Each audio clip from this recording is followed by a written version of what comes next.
दोस्तों नमस्कार, आदाब, सत श्री अकाल। चैट विद सुरेंद्र वत्स के नए एपिसोड में आप सबका स्वागत है।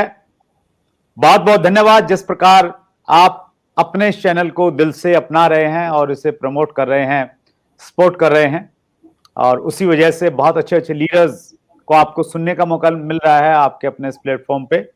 सो आइए आज फिर हम लोग एक बड़ी पर्सनैलिटी से मिले। बहुत जबरदस्त लीडर, 20 साल से ज्यादा डायरेक्ट सेलिंग का एक्सपीरियंस, और एक बहुत शानदार उनकी किताब मुझे मिली, वो मेरे हाथ में है, बेटर रिलेशंस बेटर बिजनेस। सो आइए हम लोग स्वागत करें श्रीमान बलवान दीक्षित जी का, बहुत उत्साह के साथ और गर्मजोशी के साथ में। दीक्षित साहब, आपका बहुत बहुत स्वागत है चैट विद सुरेंद्र वत्स में। थैंक यू वत्स साहब, मुझे मौका देने के लिए बहुत बहुत धन्यवाद। और चैट विद सुरेंद्र वत्स के बारे में मैं इतना कहूंगा कि मुझे नेटवर्क मार्केटिंग के इतिहास में जिस तरह से धरू तारा हमें सबसे चमकीला दिखाई देता है, नेटवर्क मार्केटिंग की बहुत प्रॉपर सही गाइडलाइन न केवल एक जगह बल्कि पूरे वर्ल्ड में देने के लिए आपका बहुत बहुत धन्यवाद। और मैं सभी व्यूअर्स से रिक्वेस्ट करता हूं, अगर आपने इस चैनल को सब्सक्राइब नहीं किया है तो सब्सक्राइब जरूर करें। और आज हम आपसे सबका धन्यवाद करते हैं जो भी आज सुन रहे हैं, जो भी आज इस चैनल को देख रहे हैं, और जितनी अच्छी जानकारी प्रॉपर तरीके से बड़े दिग्गज नेटवर्क मार्केटिंग के, हो सकता है आपकी नजरों में उसका पहले नाम ना हो, लेकिन जब किसी को आप सुनते हैं और उसके बारे में जानकारी मिलती है तो आपको बहुत अच्छा लगेगा। बेशर्त है आप इस चैनल से नेटवर्क मार्केटिंग को अगर बेहतर तरीके से करना चाहते हैं, बहुत बड़े आयाम जिंदगी में खड़े करना चाहते हैं, तो इस चैनल को जरूर सब्सक्राइब करें। बहुत बहुत धन्यवाद सर, आपकी इतनी बड़ी फैन फॉलोइंग है और उससे निश्चित रूप से ये चैनल और बड़ा हो जाएगा। और हमारी जो टीम है CWSV टीम, उनका टारगेट है कि हम लोग बहुत जल्दी 1 मिलियन में हम लोग जाना चाहते हैं और व्यूवर्स की उसमें हेल्प चाहिए, और आपने उसमें हमें सहयोग किया सर, बहुत बहुत धन्यवाद। हम लोग आगे बढ़े सर, आपकी लाइफ जर्नी के बारे में जाने उससे पहले मैं कुछ कमेंट्स पढ़ना चाहता हूं जो आपके कमिंग सून के वीडियो पे कुछ व्यूअर्स ने किए हैं। हीरालाल बोर्ड ने लिखा है, डायरेक्ट सेलिंग के रियल बलवान आ रहे हैं। राकेश कौशिक ने लिखा है, CWSV पर मुर्दों में जान फूंकने की मशीन आ रही है। तो आपका जो एक्साइटमेंट लेवल है और जिस प्रकार से आप लोगों में जोश भरते हैं, आपकी पर्सनैलिटी का जो जोश है सर, वो कमेंट्स में भी हमें दिखाई दे रहा है। लेकिन ये जो इतनी एक्साइटमेंट है, मुर्दों में जान फूंकने वाली जो ताकत आपके अंदर में पैदा हुई, तो उस पर्सनैलिटी के बारे में हम डिटेल से जानना चाहते हैं, अब तक की जर्नी के बारे में सर। रियली वत्स साहब, मैं जरूर बताऊंगा अपने बारे में। देखिए, मैं किसान परिवार में पैदा हुआ। हम 5 भाई और 2 बहनें हैं। BSc B.Ed करने के बाद मैं गवर्नमेंट जॉब में आया और मेरे परिवार में मेरी जो डिग्रियां थी वो पहली हैं। और जैसे मुझे सर्विस मिली तो मुझे ऐसा लगा था कि मुझे किसी चीज की जरूरत नहीं है। मैं अपनी सफलता ये मानता था कि साइंस मास्टर लगना मेरे लिए बहुत बड़ी सक्सेस है। और जैसे जैसे मैंने पार्ट टाइम ट्यूशन शुरू किया, इसी दौरान नेटवर्क मार्केटिंग, मैं ये कहूंगा कि मैं चाहता नहीं था तो भी मुझे मिल गया। अपलाइन की उसमें बहुत बड़ा रोल रहता है, वो मेरे पे भी मेहरबान रहे कि मैं डायरेक्ट मार्केटिंग में आया। और आने के बाद भी इसको अच्छे से मैं कोई अच्छा नहीं समझता था कि मैंने बहुत बड़ा काम कर लिया है। लेकिन अपलाइन की गाइडलाइन में जैसे ही आगे बढ़े, जब इसके बारे में थोड़ी जानकारियां धीरे धीरे करके लेते चले गए, तो मेरा इसमें इंटरेस्ट बढ़ा। और इंटरेस्ट बढ़ने का रीजन ये रहा कि इस बिजनेस में टाइम, मनी, सिक्योरिटी, इन चीजों को बार बार अपलाइन द्वारा बताया गया। नेटवर्क मार्केटिंग की इन चीजों को बताने से मुझे लाभ क्या मिला कि मुझे जो साइंस मास्टर की नौकरी, ऐसा लगता कि बहुत बड़ा मेरे पास वो है।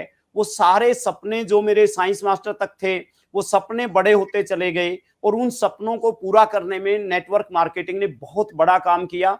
और साथ में पार्ट टाइम काम करते हुए मैंने डिसीजन लिया कि फुल टाइम नेटवर्क मार्केटिंग में करूंगा। और जैसे नेटवर्क मार्केटिंग फुल टाइम मैंने करना चालू किया, तो रियल में मेरा बिजनेस और बढ़ा, मेरा सपना और बढ़ा। और वो सारे सपने, चाहे कारों का सपना था, चाहे बड़े घर का सपना था, चाहे बिल्डिंगों का सपना था, चाहे विदेश जाने का सपना था, चाहे परिवार के जो बच्चे हैं उनको आगे बढ़ाने का सपना था, वो भी नेटवर्क मार्केटिंग ने हर सपना मेरा पूरा किया। और ये ताकत केवल नेटवर्क मार्केटिंग में है। किसी नौकरी के भरोसे, किसी छोटे मोटे बिजनेस के भरोसे इतना बड़ा काम नहीं हो सकता। जो सम्मान, जो इज्जत, जो शोहरत, जो पैसा एक आदमी जो सपने ले सकता है, वो नेटवर्क मार्केटिंग में उसके सारे पूरे हो सकते हैं, बेशर्त है कि वो उसको समझ के अपलाइन की गाइडलाइन में बेहतर तरीके से कर पाए तो सारे सपने पूरे होते हैं। और मेरे सपने सारे पूरे हुए हैं। और आज मैं जिस लेवल पे हूं, मैं गर्व से कह सकता हूं कि मेरा 2 दशक का जो साइंस मास्टर का रहा वो एक तरफ है, और इसमें सालाना एक तरफ इस तरीके का मैं आज इस लेवल पे हूं कि आज गर्व से कह सकता हूं कि नेटवर्क मार्केटिंग आपको हीरो बनाती है।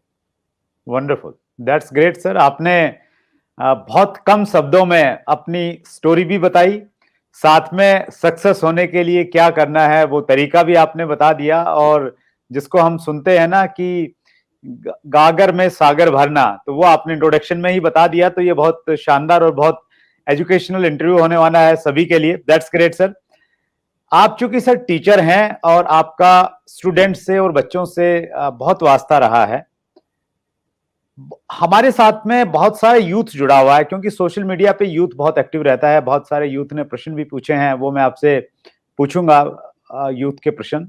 लेकिन उससे पहले मैं एक चीज जानना चाहता हूं आपसे कि यूथ को, स्पेशली यूथ से मैं इसको प्रैक्टिकली अगर मैं इसको डिफाइन करूं तो जिसने अभी 10th किया, एक्चुअली 10th के बाद में ही बच्चे डायरेक्ट सेलिंग को करने का मन बनाते हैं। ऐसे बहुत सारे प्रश्न हमारे सामने आते हैं।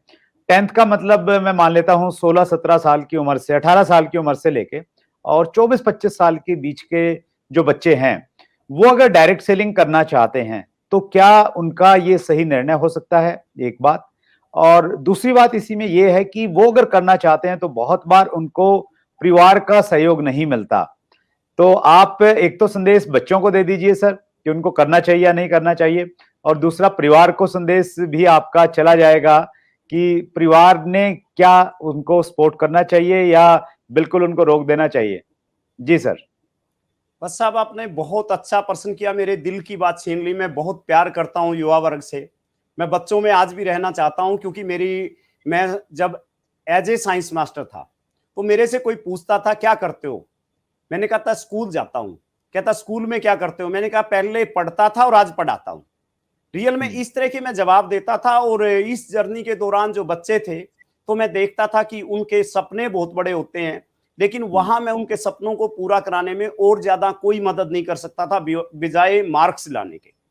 अब यहां बात है यूथ की कि डायरेक्ट मार्केटिंग में आए यूथ, और डायरेक्ट मार्केटिंग में भी वो क्यों आए। सबसे बड़ी बात तो ये है क्योंकि आज यूथ के पास बड़ी बड़ी डिग्रियों के बाद, बड़े बड़े उनके टेक्निकल एजुकेशन के बाद, उसने एक फील्ड की एजुकेशन ली है। मान लो कोई टेक्निकल है, वो टेक्निकल में जा सकता है। एक डॉक्टर है, डॉक्टर की तरफ जा सकता है, वो डॉक्टरी कर सकता है बहुत अच्छे से।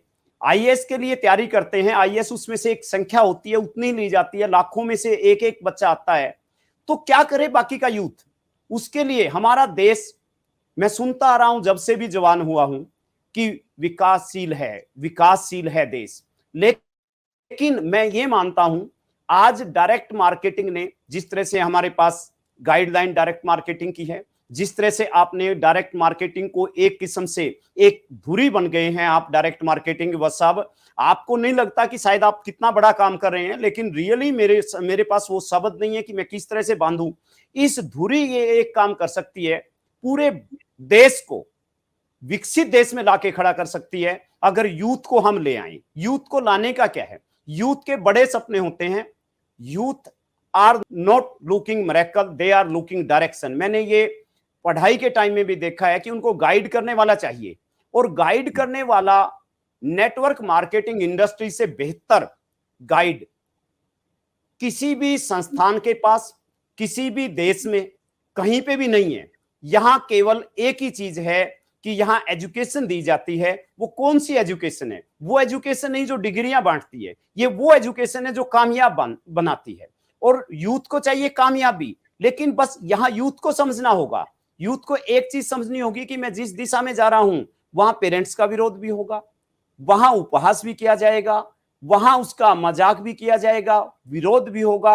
और जब वो उपहास का पात्र बने, वो घबराए नहीं, क्योंकि वो अपलाइन के पास जाए, वो गाइडलाइन ले ठीक से डायरेक्ट मार्केटिंग के बारे में। और डायरेक्ट मार्केटिंग के बारे में जैसे जैसे वो काम शुरू करेगा, मजाक का पात्र, क्योंकि जल्दी उसको सफलता चाहता है, वो जल्दी मिलती नहीं तो उपहास का पात्र बनता है। जैसे जैसे उसको सफलता मिलती है और तो थोड़ी बहुत मिलती है तो फिर विरोध होना चालू हो जाता है, चाहे वो परिवार का हो, जैसे आपने बताया कि माता पिता का विरोध होता है, चाहे दोस्तों का विरोध हो जो इसको नहीं समझ पा रहे। अभी पूरी तरह से सबसे बड़ी जो दुविधा है वो ये है कि डायरेक्ट मार्केटिंग के बारे में अभी पूरी जानकारी ना होना, आधी अधूरी जानकारी कोई रिजल्ट नहीं लाती, बल्कि पूरी जानकारी लाती है। इसको यूं कह लीजिए, किसी भी विषय का ज्ञान आपको महान नहीं बनाता, उसी विषय का विशेष ज्ञान आपको महान बनाता है।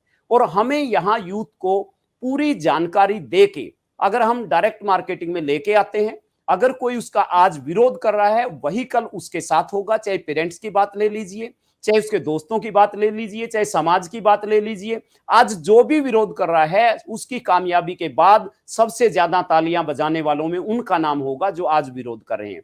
यूथ को निसंकोच डायरेक्ट मार्केटिंग में आना चाहिए, क्योंकि डायरेक्ट मार्केटिंग इंडिया के अंदर एक शुरुआती दौर में है, इंडिया के अंदर अभी ग्रोथ रेट में है, इंडिया में अभी पूरे स्कोप हैं। अभी इसके जितने भी प्रोडक्ट हैं डायरेक्ट मार्केटिंग में, जितनी अच्छी कंपनियां हैं बेहतर से बेहतर प्रोडक्ट देके काम कर रही हैं, और इसमें कामयाबी का जो रेशो है यूथ का वो ज्यादा रहेगा। क्यों रहेगा? इस समय उसमें एनर्जी लेवल ज्यादा होता है और यूथ माहौल में आने के बाद वो काम कर जाता है जो उसने सोचा नहीं था। यह माहौल मिलता है, यहां एक संगत मिलती है, संगत से रंगत बनती है, और यहाँ की संगत वो है जो एक आदमी को फरस से लेके अरस पे ले जाती है। Great, wonderful sir.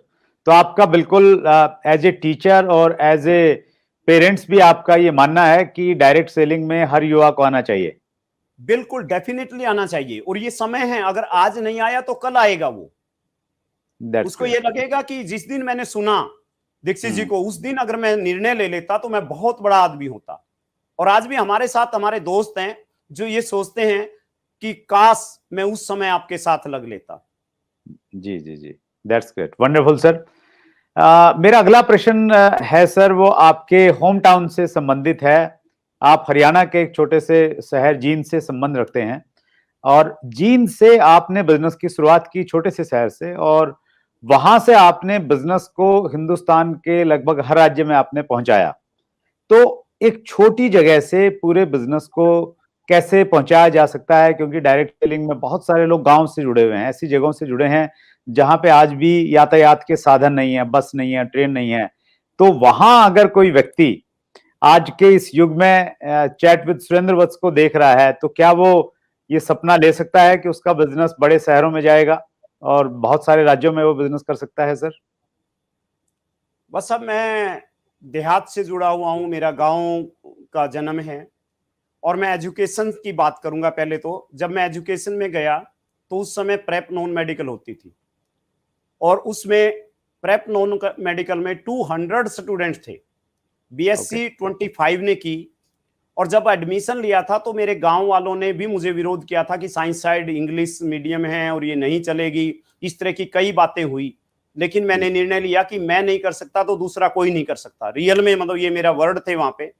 और हमने जब 25 ने बीएससी की, उसमें से 20 बच्चे गांव से बिलोंग करते थे। और डायरेक्ट मार्केटिंग इंडस्ट्री में भी मैं देखता हूं कि जिनकी पृष्ठभूमि गांव की है वो मेहनत ज्यादा कर सकते हैं। नेटवर्क मार्केटिंग में जो जज्बा है वो देहात में मिलता है। अगर आप सेना में देखेंगे तो देहात से बहुत ज्यादा भर्ती है। सेना के अंदर जज्बा चाहिए, और जहां भी जज्बे की जरूरत हो देहात पीछे नहीं है। रही बात दूसरी जो आपने एक साथ मेरे से पूछ ली, दूसरी बात आपने पूछी है कि पूरे देश में कैसे गया। ये बहुत बड़ा प्रश्न है। अगर कोई यूथ या कोई व्यक्ति डायरेक्ट मार्केटिंग में आना चाहता है तो रियल में उसका सपना होना चाहिए कि मेरा कश्मीर से कन्याकुमारी तक और काजीरंगा से कच्छ तक बिजनेस हो डायरेक्ट मार्केटिंग का। और ये डायरेक्ट मार्केटिंग का बिजनेस आप अगर ठीक से, मैंने सुना है एक कैसी स्वर्गीय सतीश पंडित जी की, आउट ऑफ टाउन के बारे में। उसने बहुत अच्छी बातें उसमें बताई हैं। पहली तो आपको डायरेक्ट मार्केटिंग बाहर लेके जानी ही चाहिए। हाँ, उसमें चैलेंजेस रहेंगे। जितनी बड़ी चोटी होगी पहाड़ की, चैलेंज उतने बड़े होंगे। अगर आप बहुत बड़ा काम करना चाहते हैं, चैलेंज कौन से हैं? छोटे छोटे। वो स्टेप, पहला स्टेप है कि आपके रनिंग एक्सपेंसेस होंगे। लेकिन अगर आप कैलकुलेशन आपको करनी आती है, आप यहां पे लोकल में, अपने टाउन सिटी में 1 महीने में वो काम नहीं कर सकते जो 3 दिन और 4 दिन में किसी बड़े सिटी में जाके काम कर सकते हैं। क्यों? क्योंकि अपने सीरीज में आपका टाइम कंज्यूम होता है, रिलेशन के कारण, मित्रता के कारण, दूसरे कामों में जो सामाजिक कार्य हैं बहुत सारे जुड़े होते हैं देहात लेवल पे। जब आप बाहर जाते हैं, वहां पे बिल्कुल सीरियस होकर आप बिजनेस करते हैं। जिस व्यक्ति के साथ होते हैं वो आपकी डाउनलाइन, आपकी जो लाइफ लाइन है वो होती है। वहां आपको एक एग्जाम्पल खड़ा करना होता है कि आप बहुत अच्छे से वर्क करते हैं, ज्यादा से ज्यादा काम करते हैं। जो 1 महीने का काम अगर 3 दिन में बाहर जाके होता है। दूसरी बात, जो लोकल में किसी को आप प्लान दे रहे हैं, वो व्यक्ति बीच में उठ के जा सकता कि कल दे देना, लेकिन वहां कोई ऑप्शन नहीं होता क्योंकि आपको वापिस आना होता है। वहां एक व्यक्ति आपके साथ जो भी बैठेगा वो सीरियस होगा और आपको बार बार वो परेशान भी नहीं करेगा। वीक में, आधे घंटे में आप दोबारा 1 महीने में जाएंगे, फिर 6 महीने में जाएंगे, धीरे धीरे आप सालों भी ना जाएंगे तो आपका बिजनेस वहां पे मेंटेन होगा। और सर्टनली किसी कारण से अगर आपका बिजनेस आप नहीं जा पाए तो आपके पास बहुत सारा डिजिटल माध्यम है, आपके अपलाइन है, आपका नेटवर्क है, आपका डिलीवरी सिस्टम है। जो सिस्टम में चला जाएगा तो आपको बाहर के बिजनेस की कोई टेंशन नहीं होगी जितना नजदीक के बिजनेस की होगी। बाहर का बिजनेस करना चाहिए, मेरा ये मानना है। और वो ऐसे ही जाएगा जैसे स्टेप बाय स्टेप। किसी के रिलेशन कोई है तो ऐसा तो है नहीं कि एक सिटी के अंदर आप रह रहे हैं, दूसरे सिटी का आदमी नहीं आता, तो आपके रिलेशन के कारण वो चला जाता है और आपका ध्यान जिधर जाता है, जिस चीज को फोकस आप करते हैं वो हो जाती है। कई साथियों ने केवल बाहर ही शुरू किया और कई साथी लंबे समय तक अपनी जगह पे लगे रहे, बहुत बड़ी कामयाबी नहीं मिली। जब उनको कामयाबी के लिए देखा गया तो उन्होंने बाहर जाके काम किया। बाहर व्यक्ति को लीडर भी जल्दी एक्सेप्ट करते हैं एज ए लीडर। आप अपने होम टाउन में कितने बड़े लीडर बन जाएं तो आपके अड़ोसी पड़ोसी आपको उस लेवल से, उस नजर से नहीं देखते जिस लेवल के आप व्यक्ति होते हैं। बाहर का आपका लेवल कम है, आप स्टार्टिंग फेज में हैं, तो भी आपकी अपलाइन द्वारा, आपके दूसरे लोगों द्वारा जब ये बता दिया जाता है कि फला व्यक्ति आ रहा है और ये हमारी इंडस्ट्री का हीरो है, तो एज ए हीरो आपको शुरू से ही काउंट करने लग जाते हैं और आपको बड़ा आनंद आएगा। आप करके देखिए। अगर किसी ने अभी तक स्टार्ट नहीं किया है तो मैं रिक्वेस्ट करूंगा कि आप जरूर जरूर जरूर स्टार्ट करें out of town business. That's great, wonderful sir, बहुत बढ़िया, लाजवाब। और जब आप बातचीत कर रहे थे मैं भी कुछ चीजों को याद कर रहा था। मैंने एक कोटेशन सुनी है आउट ऑफ टाउन के बारे में कि it is hard to build, easy to maintain. यानी इसको बिल्ड करना बड़ा मुश्किल है क्योंकि आपको बहुत मेहनत करनी पड़ेगी। जैसे आपने बोला, रनिंग एक्सपेंस भी चाहिए, बार बार जाना पड़ेगा, आना पड़ेगा, टाइम भी ज्यादा लगेगा। तो बिल्ड करना एक बार में मुश्किल है, लेकिन इजी टू मैनेज। तो मैनेज करना बहुत आसान है क्योंकि एक बार नेटवर्क बन गया, आपकी टीम डेवलप हो गई है, आपका डुप्लीकेशन वहां पे हो गया है, तो फिर आप 5-6 महीने में एक आध मीटिंग देने के लिए जाएंगे तो भी आप बिजनेस को एंजॉय कर सकते हैं अच्छे से। तो वो एक बार मेहनत तो शुरुआत में करनी पड़ेगी। बहुत बढ़िया सर, ग्रेट। तो ये इंटरव्यू मेरे ख्याल से स्पेशली उन लोगों के लिए जिनके बड़े सपने हैं उनके लिए बहुत इंपॉर्टेंट है, और दीक्षित सर का ये सुझाव कि उनको जरूर आउट ऑफ टाउन करना चाहिए। Thank you so much sir. Viewers के बहुत सारे क्वेश्चंस मेरे पास में हैं सर, बड़ी लंबी फहरिस्त है, तो अगर आपकी इजाजत है तो मैं कुछ क्वेश्चंस कवर करने की कोशिश करता हूं सर। बिल्कुल वह साहब कर सकते हैं। Thank you so much. सबसे पहला प्रश्न मैं ले रहा हूं सर पीयूष पटेल का। सर मैं 18 साल का हूं, डायरेक्ट सेलिंग में आना चाहता हूं। डायरेक्ट सेलिंग को लोग नेगेटिव क्यों लेते हैं? पीयूष को मैं बताना चाहूंगा कि आप 18 साल के हैं। सबसे पहले तो आप बहुत लकी हैं कि 18 साल की एज में आप डायरेक्ट मार्केटिंग में आ रहे हैं, क्योंकि आप मेरी एज तक आते आते कितनी बार करोड़पति और क्या क्या इतिहास रचेंगे, ये एक भविष्य के गर्व की बात है। लेकिन मेरी ओर से आपको शुभकामनाएं हैं कि आपने 18 साल का होते हुए डायरेक्ट मार्केटिंग की सोच की। क्योंकि मैंने एक चीज सुनी है डायरेक्ट मार्केटिंग में, दुनिया वो नहीं करती जो आप कहते हैं, दुनिया वो करती है जो आप करते हैं। देखिए, मेरे दोनों बच्चे सुनील दीक्षित और सुशील दीक्षित 18 साल की एज होते ही डायरेक्ट मार्केटिंग में मैं लेके आया। और ये मेरा सपना क्यों था? क्योंकि मैं ये समझता था कि यूथ का भविष्य है। और इसीलिए पीयूष गोयल, मैं आपको कहना चाहूंगा, नेगेटिव लेने को तो किस चीज को लोग नेगेटिव ले लेते हैं। एक बहुत बढ़िया एग्जाम्पल मैंने सुना है कि एक 3 अंधे व्यक्ति थे और उन अंधे व्यक्तियों को एक बहुत बड़ा हाथी था। एक को पकड़ा हाथ उसका और उसको दिखाया गया, उसके पैर को पकड़ के और ऐसे ऐसे घुमाया गया कि ये क्या है। उसने कहा कि ये बहुत बड़ा पिलर है। फिर दूसरे व्यक्ति को पूंछ दिखाई तो उसने पूंछ जैसा उसका जवाब दिया। और एक व्यक्ति को सूंड दिखाया, जो हाथी का सूंड होता है, उसने ऐसे घुमाया और उसने कहा कि ये तो बड़ा टेढ़ा है। तो तीनों के जवाब अलग अलग थे, हाथी एक था। जब तक पूरे हाथी को नहीं देखता एक आदमी, तो हाथी के बारे में कल्पना ही नहीं कर सकता कि वो पोल है या पूंछ है या सूंड जैसा है, कैसा है।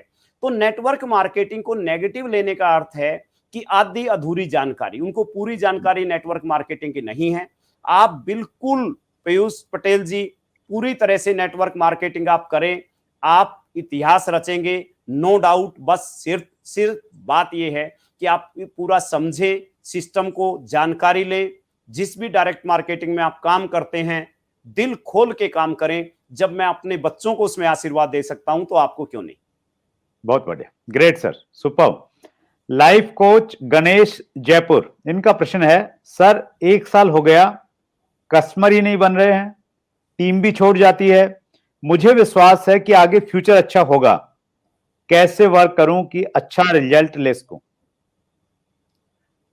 देखिए, लाइफ कोच और गणेश जी, गणेश, तो लाइफ कोच लिखा हुआ, पहले तो बड़ी बात यह है कि नेटवर्क मार्केटिंग में कस्टमर और ये सब जो है, ये चीजें जो आप बता रहे हैं कि मैं कस्टमर नहीं बन पा रहे हैं, मेरे से 1 साल में कोई जुड़ नहीं रहा है, लोग छोड़ के जा रहे हैं। तो जितना मुझे नॉलेज है उसके अकॉर्डिंग मैं एक बात कह सकता हूं, जितना मैंने अपलाइन से सीखा या इस सिस्टम से सीखा है, उसमें अगर आपको परिणाम नहीं आते और 1 साल लग गया है, 1 साल और उसी तरीके से लगाओ तो परिणाम शायद ना आए।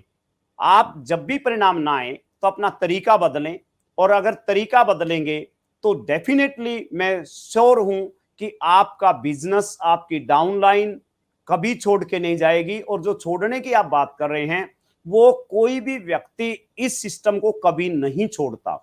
मैंने लोगों को छोड़ते हैं, बिजनेस को नहीं छोड़ते। तो आप तरीका बदलेंगे, लोग आपके साथ रहेंगे, आपके जो है बिल्कुल नेटवर्क बनेगा।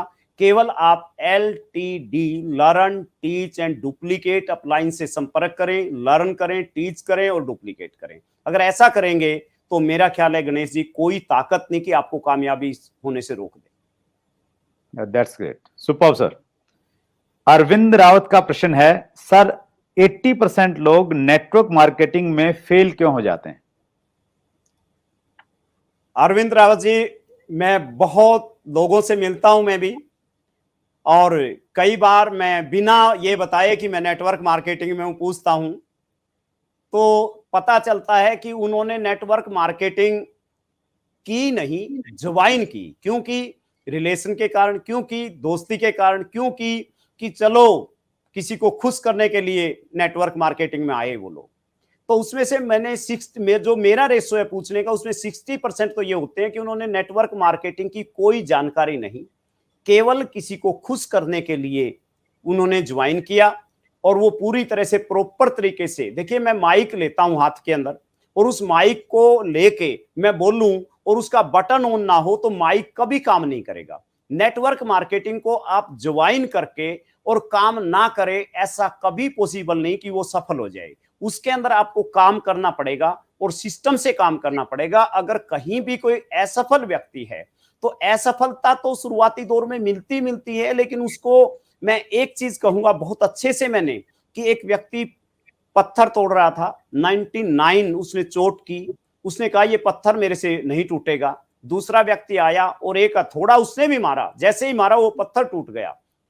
तो ऐसा नहीं कि पहले व्यक्ति ने प्रयास नहीं किया, लेकिन वो पहला व्यक्ति केवल एक चोट की कमी थी, अगर एक चोट और मार देता तो वो पत्थर उससे भी टूट जाता। अगर कोई व्यक्ति असफल लिख रहा है तो असफलता के बाद वो थोड़ा सा प्रयास और करे तो सफलता की मोहर लगाए, न कि असफलता के अपने ऊपर। That's great sir. सूबेदार सिंह जी का प्रश्न है सर, और इसका बहुत अच्छे से शायद आप ही जवाब दे सकते हैं। सर, सर्विस में एक्टिव रहते हुए बिजनेस बिल्ड करने के कुछ टिप्स देने की कृपा करें। सूबेदार साहब, सबसे मजेदार जो शुरुआत है वो इस बिजनेस को पार्ट टाइम करनी चाहिए।